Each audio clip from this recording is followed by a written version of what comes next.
From Washington, the McLaughlin Group, the American original. For over 3 decades, the sharpest minds, best sources, hardest talk. Hello, welcome to another edition of the McLaughlin Group. I'm Tom Rogan. This week's panelists are the familiar faces of Eleanor Clift, Pat Buchanan, and Clarence Page. And our guest this week is the conservative strategist and writer, Matt Mackowiak. Welcome, Matt.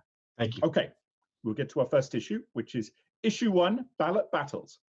In Michigan this week, Alexandria Ocasio-Cortez ally Congresswoman Rashida Tlaib defeated a Democratic primary challenge from Brenda Jones. In St. Louis, Missouri, Cori Bush, who was at one point homeless, knocked off longtime Congressman William Lacey Clay. And after 6 weeks of vote counting in New York's 12th district, incumbent Democratic Congresswoman Caroline Maloney saw off a progressive challenger. Celebrating her victory, Maloney spoke to rising Democratic fears of foreign interference. She warned that the nation must, quote, take a number of actions to protect the safety of our vote in the general election, unquote. Pat, your read on what we've seen in the ballots this week, and if you'd like, touch on the effort by the New York Attorney General to rid America of the NRA, for good or ill. Well, I think that's an unrelated subject I'll be happy to talk about later.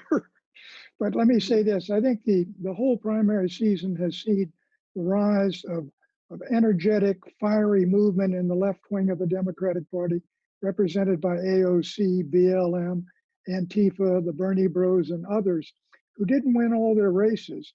But I think what this portends, if Democrats take the Senate and the White House, Tom, is something very dramatic. You get rid of that, and the Democrats got the House, the Senate, and the White House.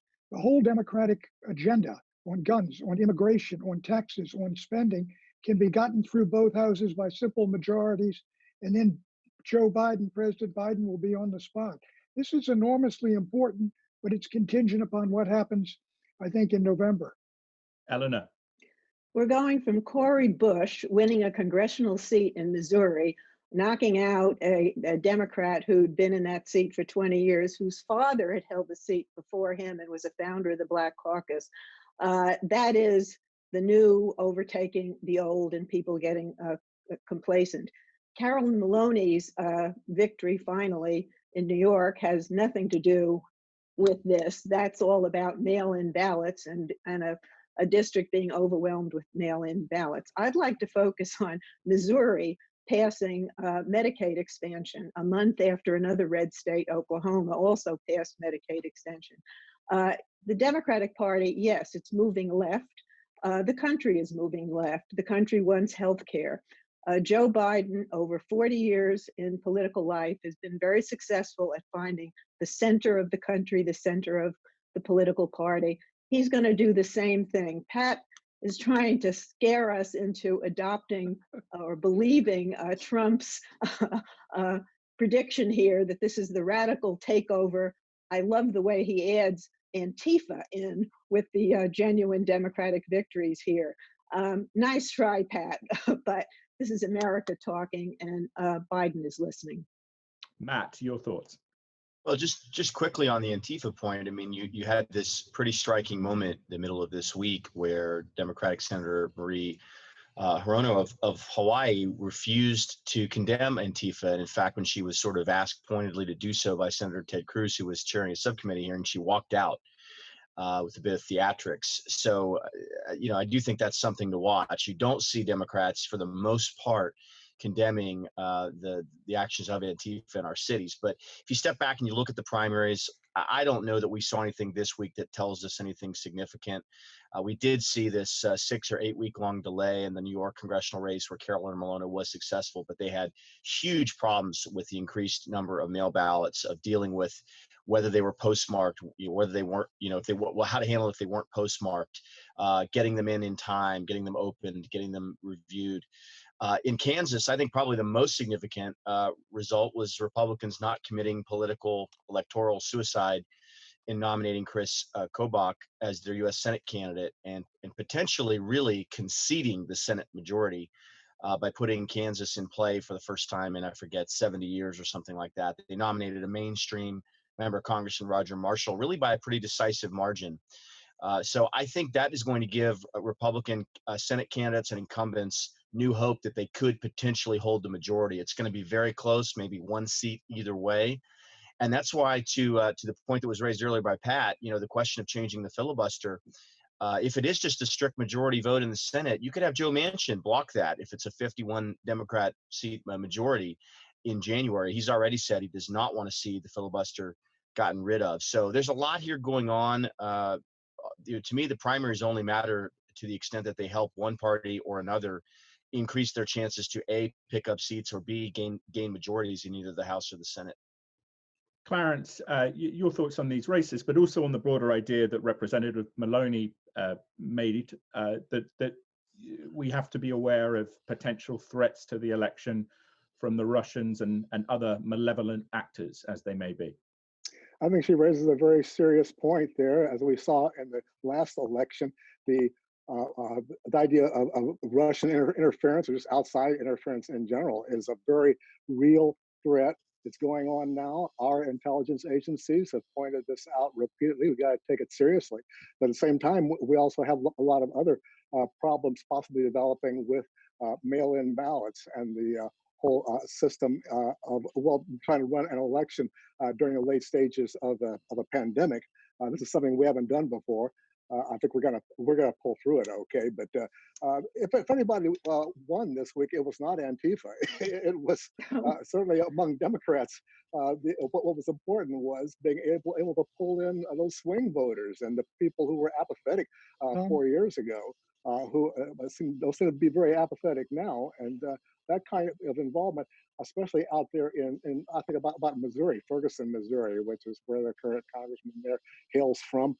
You're seeing more political activism there, and it's all well within the establishment in terms of actual election campaigns. They're getting people elected in local elections and now the congressional race. That's a good sign for our system on the whole, despite the problems we have with the pandemic and other emergencies. Eleanor, and then I'll come to you, Pat, but Eleanor, do you think President Trump might have got some ammunition for his argument about postal ballot problems because of what we saw in New York? There are challenges, but he is doing everything he can to make them worse by saying that there's a difference between absentee ballots and mail-in ballots. They're the same thing. 35 states have no excuse absentee ballots. They're starting the post office. Apparently, the Postmaster General, Louis DeJoy, did sit in on the budget talks on Capitol Hill to try to say what he needs. So we are in the midst of a massive transformation to mail-in voting, regardless of what Trump says. It began after 2016 with the realization that foreign actors could hack into in-person voting actually quite easily. And so we're transitioning also to paper ballots. So he has some valid arguments. There are challenges there, but they can be fixed. I just wanted to point out about the intelligence of community officials held a briefing on Capitol Hill. That's what Maloney was referring to. And they talked about ongoing disinformation and misinformation meddling in our campaigns from China, Russia, and Iran. And you have Democrats in the Senate and in the House saying that this information should be made public, declassified, so the American people know what's going on. The Republicans are blocking that. Okay, Pat, yours concluding comment. My view is that Donald Trump is on the mark here. He may be talking for political reasons, but if you take it, which we're going to do, and you get the tens of millions of letters sent out to solicit votes, tens of millions come back and say, yeah, send me a ballot. Tens of millions of ballots go out. People sign the ballots and then they send them back, and Lord knows who collects them, and they sit somewhere. The potential for fraud is enormous. I mean, I'm not just saying this as a Republican or a Democrat. I know how I vote. I mean, it's a very simple system, and this would be very complex. And to do it for tens of millions, I think we could end up with a real disaster, real conflict, and real confusion at the end of this. 55 million people voted by mail in 2016. This is right, not new. Let's bring Matt and Clarence in quickly. Matt, quickly. Just one important distinction. And when Eleanor says absentee and voting by mail are the same thing, it's the same thing if what you're doing when you are expanding mail ballots is that you're sending an application to someone. What is qualitatively different is when you are doing universal mail-in, where you are literally sending ballots out. I think there are 4 or 5 states that do that. And that is what Nevada has done by passing their legislation with universal mail-in ballots, by basically closing down in-person ballots, by allowing ballot harvesting, where people can go out and collect hundreds, if not thousands, of ballots and turn them in. That is where you could have serious fraud. Clarence, quickly. I didn't know ballot harvesting was legal in Nevada. Is that right? I believe they made it. I believe they made it legal. Yeah. Really? Sounds like Really? organ donation. Thank you. My goodness. No, I think I come from Chicago. We never heard of vote fraud before. I actually worked undercover in 1972 on a vote fraud investigation that later won a Pulitzer. And even at that, with whatever expertise I gathered with my colleagues there, vote fraud was not a major problem like it was in the olden days when you used to wait for the river wards to come in. We've got a lot more safeguards now, and I expect. But you always hear this coming, especially well, without going through a lot of detail. You hear it more on the Republican side these days than on the Democratic side, as far as the charge being made. But the actual convictions have been bipartisan. But I don't expect there to be any additional vote fraud. We got to move on. Clarence, we got to move on. The 72 election, Clarence, was not all that close with McGovern against Nixon. Issue 2, don't tear down that wall. Are you willing to tear that wall down? No, there will not be another foot of wall constructed in my administration. Joe Biden tried to take a middle road this week when he was asked whether he would tear down President Trump's wall along the Mexican border. Biden said he would not, but promised not to build any more wall. While Biden's calculus seems designed to consolidate independent voters, it may upset some on the Democratic left who believe the wall is an affront that must be entirely dismantled. Eleanor, your thoughts on Joe Biden's stance here, and if you wish, only if you wish, you can comment on the NRA action in New York. No, I'm good riddance to bad rubbish on the NRA. That would be my comments. Okay. On Joe Biden and the wall, I mean, this is such a phony issue because only 4 miles of new wall have actually been built.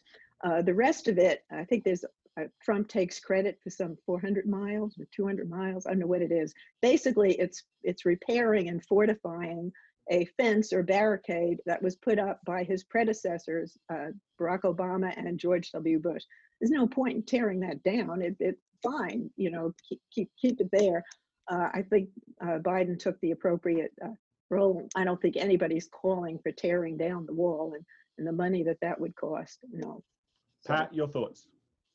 I think Biden made a smart move here, just like he did when he said that basically these people that burn buildings or engage in anarchic behavior and break windows should be prosecuted, punished, and jailed. But again, this goes, Tom, to the point I made earlier.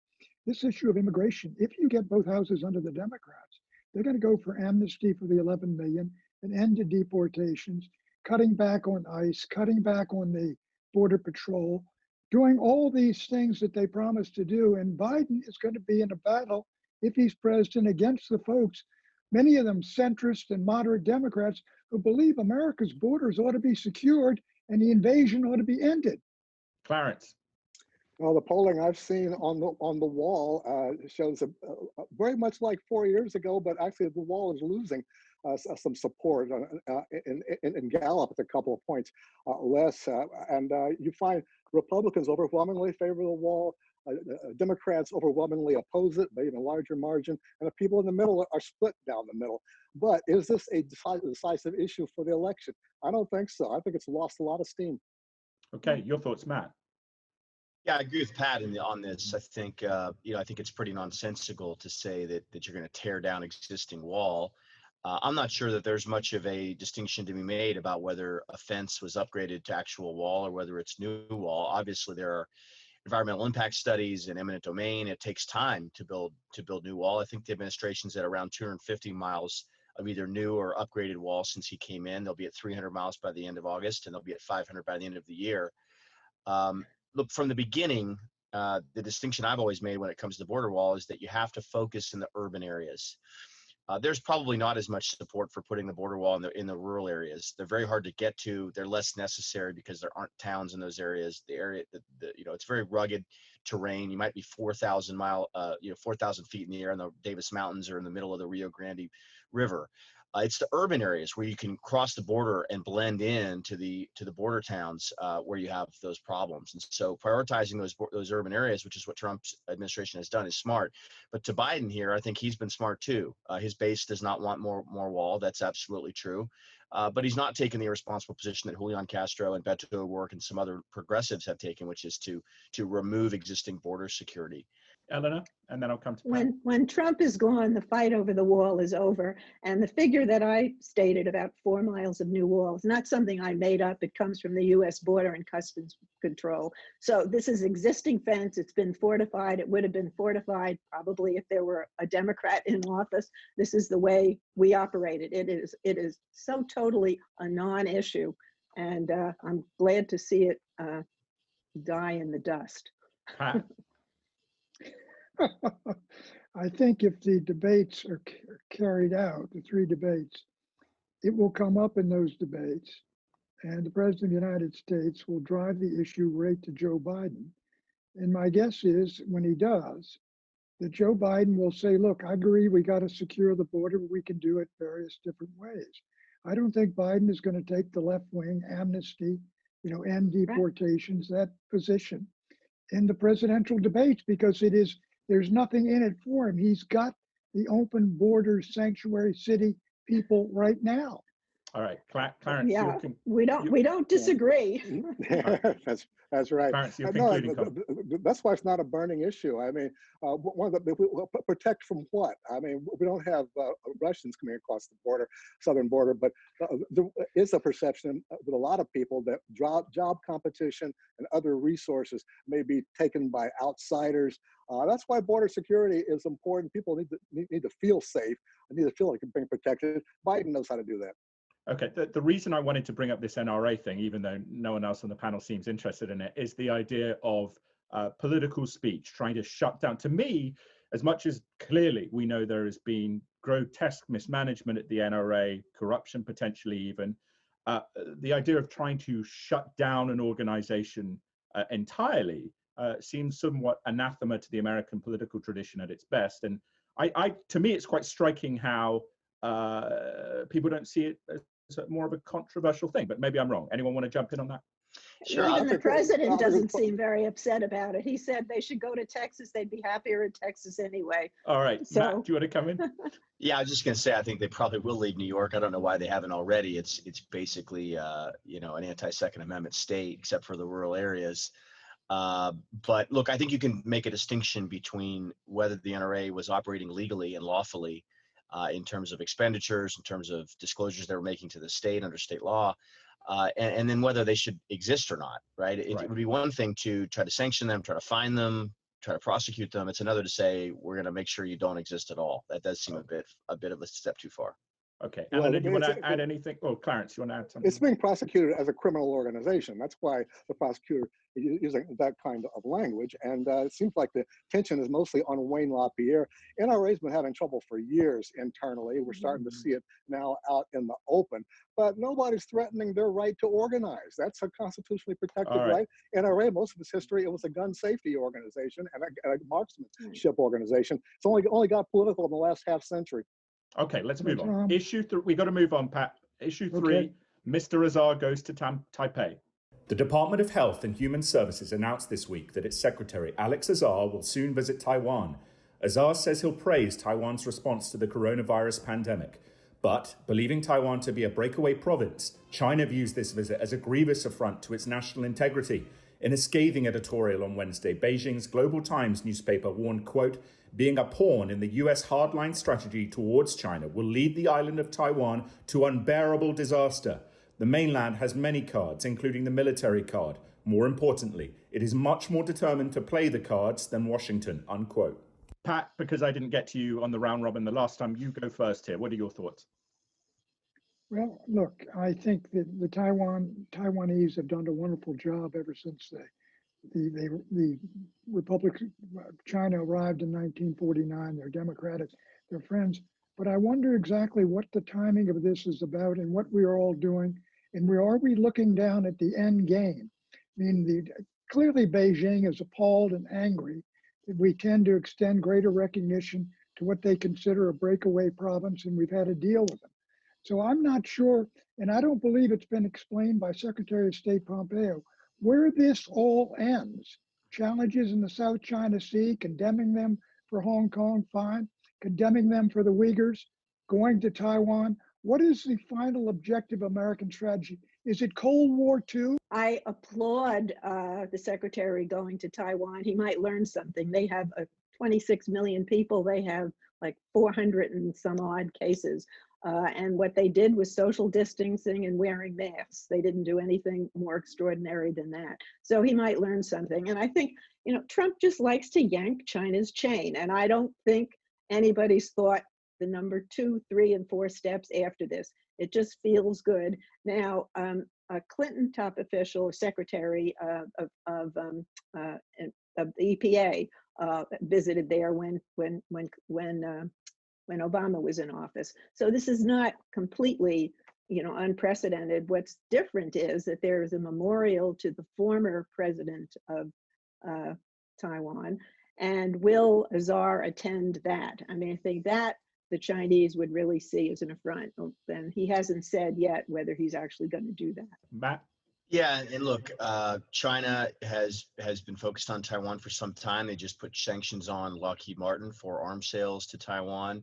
Look, there are two other things here at play. One is Azar is headed to Taipei because he's working to secure additional PPE and pharmaceutical supplies for the United States. But then I think second is he wants to put attention on Taiwan's desire for transparency about how the virus began in China and how they were not able to participate in the World Health Assembly as a member of the World Health Organization. And so this is a little bit about that too, about focusing attention on the difference between how Taiwan handled those early days in late last year in January and how China handled them. Okay, Clarence, your thoughts? I think that's a big reason why the HHS secretary is going over there, which is unusual in itself. But China did there's a lot of explaining that China hasn't done yet insofar as what happened early on. They did to some degree deliberately suppress how serious the situation was. We have a lot of issues with China, healthcare being one of them. Or pandemic control being one of them. And the other is it's always rather satisfying to reassure Taiwan that we're still here, we're still with you. And it's good to do that at a time now when the things haven't reached a boiling point yet. Okay, all right. Let's move on to predictions. Pat? The 3 great threats to Biden's presidency coming into being are these 3 debates.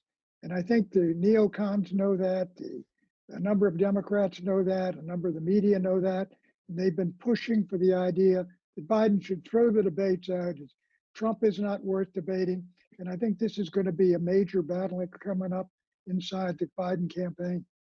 But Jill Biden did insist this week he would do it. We shall see. Anyway, Eleanor, your thought, your prediction. I want to acknowledge that this week is the 75th anniversary of the dropping of the bomb on Hiroshima and Nagasaki, and the number of new books coming out, new information, including handwritten notes in Harry Truman's diary, which suggests that they knew that Japan was ready to surrender and that dropping the bomb was not the only thing they could do. I think there's going to be a lot of resistance to changing this narrative. A lot of people have a vested interest, including myself. I had an older brother who went on a troop ship to Asia, which turned around because Truman dropped the bomb. I don't really want to see negative information about Truman and the way that decision was made. Very good. Okay. Matt, your prediction. Yeah, with your indulgence, Tom, I'll make 2. The first is I believe Joe Biden will choose Susan Rice as his vice presidential pick. I did pick Amy Klobuchar here, I think in March or April. She obviously came off the list during the George Floyd situation. The reason I think Susan Rice will be the choice is it doesn't anger the left. It also doesn't anger the mainstream of the party. She is credible on national security and foreign policy, and most importantly, the relationship she has with Biden that was solidified in the second term when she was national security advisor in the West Wing every day, I think is real, and that's the relationship he wants. The second prediction I'll make is that the Trump White House, I believe, maybe very, very soon in the coming hours or days, will make a series of executive orders to address the coronavirus package. Which does not appear to be moving forward on Capitol Hill. It will probably suspend the payroll tax for employers and for employees. It will extend the PPP program. I believe it will do a couple other things as well. Extending the unemployment benefits if they can unlock the money and keep that going, and maybe a couple other things as well. The question is going to be whether Democrats choose to sue over those executive orders. And I will predict that they will not. Okay, Clarence, your prediction. I'll try to be quick. I really will, but I think it's pretty well understood that the three biggest headaches in regard to the upcoming election are going to be the possibility of foreign interference, possibility of vote fraud, and the possibility of the big volume of mail, meaning we'll be counting votes forever. I want to predict that the mail is going to be the biggest headache. It won't take forever, but we've never done under a pandemic before, and that's going to be something for us all to prepare for. Okay, that's a good one. I agree with you on the mail. My prediction is that the situation in Lebanon will continue to decline. President Macron's effort to create some measure of political reform will fail. The country may head into another civil war. Very sad. Anyway, thank you for joining us.